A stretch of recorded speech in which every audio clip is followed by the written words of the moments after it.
할렐루야. 우리는 주일날 마태복음 21장 18절에서 22절 믿음으로 라는 두 번째 시간을 묵상했습니다. 지난주 무화과 나무가 말라버린 사건을 통해 예수님의 가르치심이 첫 번째, 예수의 말에 능력이 있다는 것은 예수는 하나님과 함께하는 하나님이시다라는 예수의 존재에 대한 설명을 해준 것이고, 둘째는 그 하나님이신 예수가 이 땅에 오신 예수 사역에 대한 것이었습니다. 즉 예수의 사역은 인간 스스로 자기 자신이 기준이 되어 살아가는 죄의 원리로 하나님을 떠난 죄인을 하나님과 함께 살아가는 성도로 바꾸는 것이었습니다.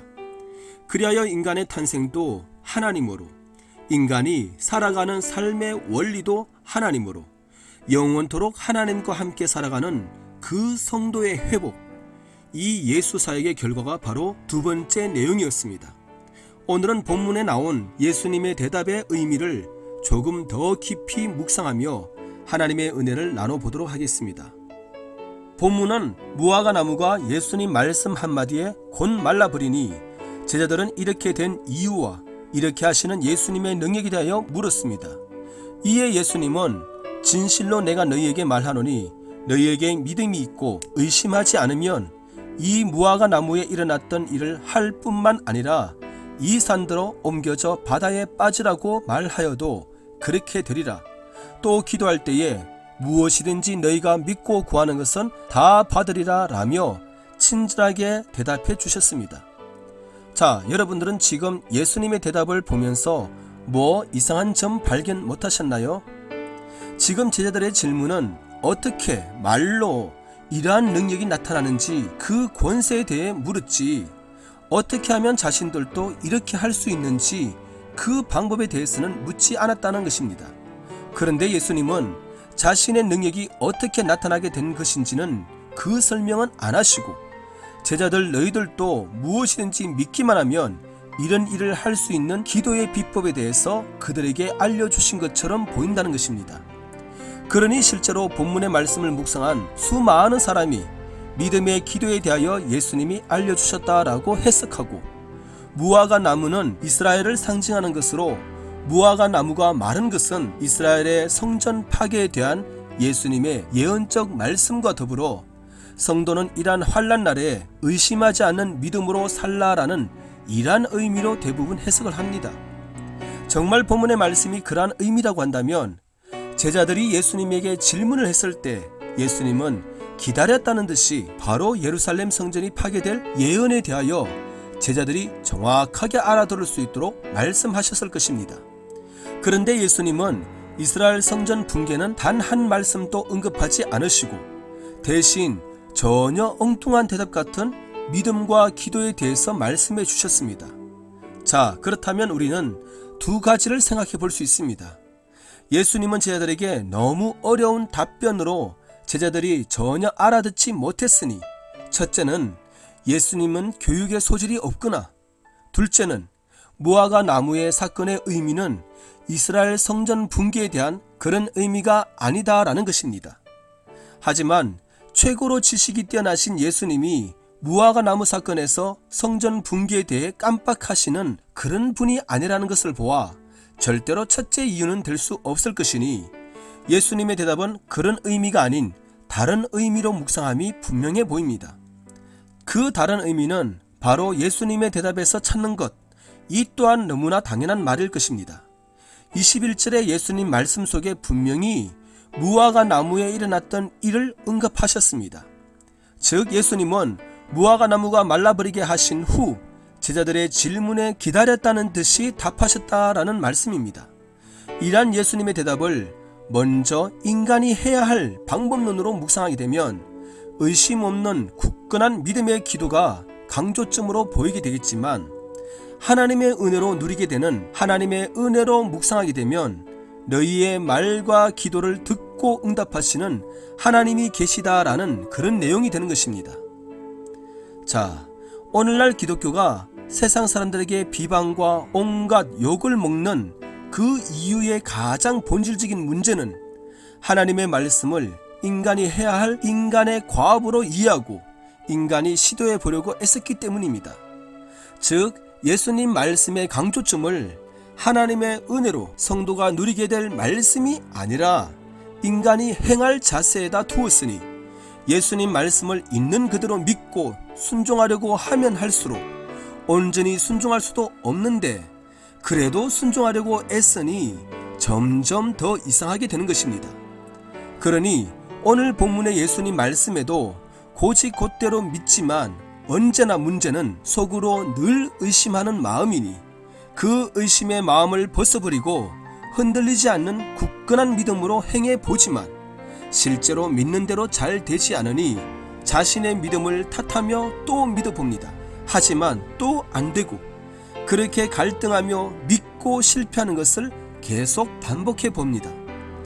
즉 예수님은 의심하지 않고 믿으면 나무도 마르게 할 수 있고 심지어 산을 옮겨서 바다에 빠지게 할 수도 있으니 믿습니다를 침이 튀게 외치며 이 말씀을 굳게 믿어보지만 인류 역사에서 나무를 마르게 한 것은 예수님밖에 없었고 산은 고사하고 작은 바위 하나도 옮긴 사람이나 사건은 아예 없었습니다. 그럼에도 이러한 기적이 나타나지 않는 것은 자신이 말씀을 잘못 이해했다고 생각하지는 않고 자신이 의심으로 인하여 믿지 못하는 자신의 믿음을 늘 탓하고 있다는 것입니다. 그러면서도 나무나 산은 실제로 안 되지만 무엇이든지 응답받는 기도에 대해서는 자신이 쌉니다. 그런데 이 내용이 얼마나 모순입니까? 정말 말씀대로 그대로 믿었다면 의심으로 인하여 나무와 산도 안 되었는데 어떻게 무엇이든지 믿고 구하는 기도는 될 줄로 생각하느냐라는 말입니다. 즉 나무와 산에 대한 믿음과 개인이 필요해서 구하는 믿음이 서로 다른 것이 아니라는 말입니다. 그래도 좋습니다. 나무와 산은 초자연적인 힘이기에 이러한 믿음은 자신의 믿음이 약해서 안 된다고 칩시다. 그럼 무엇이든지 응답받는 기도를 정말 믿는다면 이제 성도는 돈 벌러 일터로 가지 않아도 되고 아파도 병원에 가지 않아도 되며 특히 요즘 코로나 질병에는 겁먹지 않아도 될 것입니다.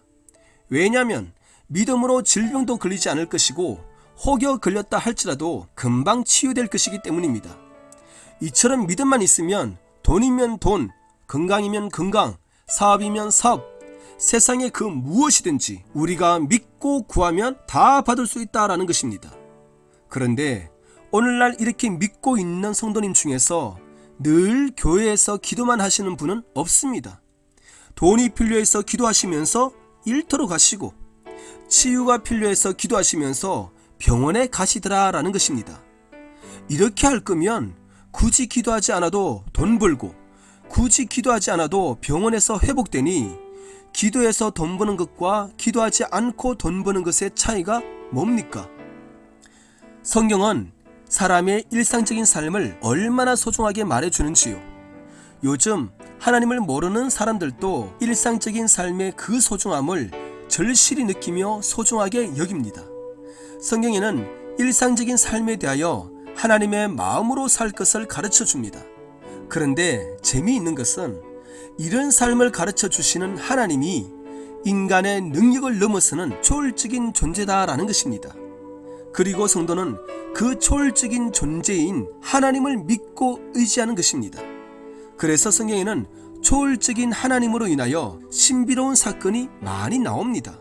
하지만 성경에는 초월적인 사건보다 훨씬 더 많은 일상적인 삶이 나온다는 것입니다.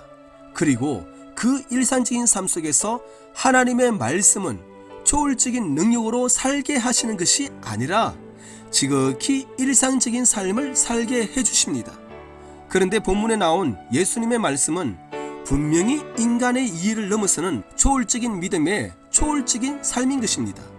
그 초월적인 믿음의 삶은 나무와 산을 옮기는 것뿐만이 아니라 무엇이든지 기도로 구하는 것도 초월적인 내용이라는 것입니다. 즉 나무와 산을 옮기는 것은 인간의 이해를 넘어서는 초월적인 사건이고 무엇이든지 필요해 기도하는 것은 일상적인 사건이 아니다라는 것입니다. 그러므로 본문의 의미는 너희에게 믿음이 있어야 하니 의심하지 말고 능력을 위해서 굳게 믿어라 라는 것이 아니라 능력의 하나님께서 이처럼 놀라운 일들을 할 수 있는데 너희의 수고와 노력은 그냥 믿는 믿음밖에 없다.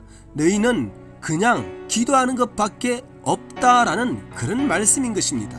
즉 본문의 믿음은 너희가 한번 해보라 라는 것이 아니라 하나님으로 된다라는 말씀으로써 능력을 행하는 방법이 아니라 하나님과 우리의 관계를 말씀하신 것입니다. 이러한 의미에 대해서 사도 바울은 빌립보서 4장 13절에서 이렇게 표현해 줍니다. 내게 능력 주시는 자 안에서 내가 모든 것을 할 수 있느니라. 바울은 모든 것을 할 수 있는 능력으로, 신비로운 능력으로 사는 삶보다는 지극히 정상적으로 살았습니다. 돈이 필요해서 기도하는 삶이 아니라 텐트를 만들고 수리하는 일을 하였고, 복음을 위해서 기도만 했던 것이 아니라 아주 정상적인 방식으로 온 땅 구석구석을 힘겹게 누비며 아주 어렵게 다녔습니다.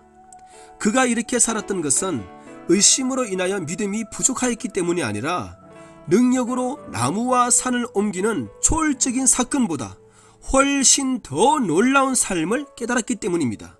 그것은 바로 죄적 마음과 원리로 살던 죄인된 자기 자신이 하나님의 마음과 하나님의 원리로 살아가는 하나님의 자녀인 성도가 되었다라는 것입니다.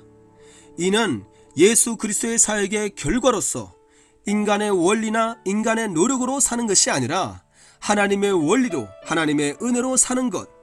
성경은 이것을 성령의 열매인 사랑과 희락과 화평과 인내와 자비와 선함과 성실과 온유와 절제를 성도가 누리면서 산다고 말해줍니다.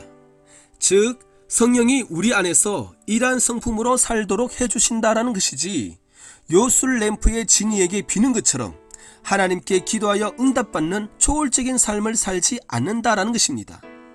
사랑하는 성도 여러분, 우리는 이러한 능력에 하나님과 함께 살지만 이러한 초월적인 삶을 선택하지 않음은 이러한 삶보다 훨씬 더 좋고 훨씬 더 인간을 행복하게 해주고 하나님께 감사와 만족이 넘치는 훨씬 더 신나는 성도의 삶을 알기 때문입니다. 기독교는 초월적인 하나님이 가장 인격적인 모습으로 인간을 찾아오셨고, 인간과의 관계에서 초월적인 능력을 넘어서는 관계적인 사랑을 원하셨음을 사도 바울은 고린도전서 13장 2절에서 이렇게 고백해 줍니다. 내가 예언하는 능력이 있어 모든 비밀과 모든 지식을 알고 또 산을 옮길 만한 모든 믿음이 있을지라도 사랑이 없으면 내가 아무것도 아니요. 그렇습니다. 바울은 예언하는 초월적인 능력, 모든 지식을 아는 능력, 심지어 산을 옮기는 그런 엄청난 초월적인 능력이 있다 할지라도 하나님과 우리의 사랑이 없다면 그 모든 것은 아무것도 아니게 되는, 이것을 반대로 표현해보면 하나님과 우리의 관계가 사랑으로 형성되어 있다면 그 어떤 것도 부럽지 않다라는 말이 되는 것입니다. 사랑하는 성도 여러분, 이번 한 주도 일상적인 우리의 삶 속에서 하나님과 더불어 행복하게 서로 사랑하며 서로 이해하며 용납하며 하나님께 감사하며 찬양하며 천국의 삶을 마음껏 누리며 살아가시기를 주님의 이름으로 축원합니다. 나를 성도로 세워주심에 감사드리며 하나님의 하나님 되심을 찬양합니다. 할렐루야.